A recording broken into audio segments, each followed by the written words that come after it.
elemen dari sebuah dialog di sebuah novel gitu ya. Jadi yang pertama adalah tag dialog ya teman-teman. Jadi kalau tag dialog saya bilang tadi misalnya, saya suka dengan ide kamu, kata si Ali sambil mengajukan jempolnya. Katanya si Ali tadi itu adalah tag ya teman-teman.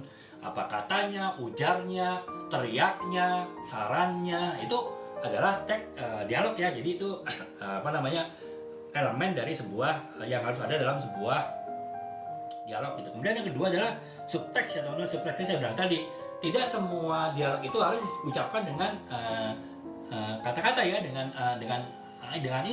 tulisan gitu. Mungkin ada orang yang ingin mengatakan sesuatu tapi tidak perlu harus disampaikan semua gitu. Jadi misalnya ya, saya cinta kamu gitu kan, seorang laki-laki mengatakan pada wanitanya, itu sudah menunjukkan bahwa si laki-laki itu senang dengan wanita tadi gitu kan. Nggak perlu harus kita sukanya kenapa, karena kamu baik, karena kamu itu suka nolong orang, karena kamu itu suka tersenyum, karena kamu cantik, karena kamu itu orangnya itu ramah. Nah, nggak perlu dijelasin begitu, pokoknya saya suka kamu, itu sudah cukup ya teman-teman. Itu bisa menjelaskan bahwa si laki-laki tadi suka dengan teman wanitanya. Itu namanya subteks ya teman. Jadi subteks ya, jadi tidak semua kata-kata itu perlu ditulis dalam bentuk kata-kata, dalam bentuk tulisan gitu. Mungkin hanya kode saja itu sudah cukup teman-teman. Jadi itu subteks ya teman-teman. Kemudian yang kedua adalah konteks ya.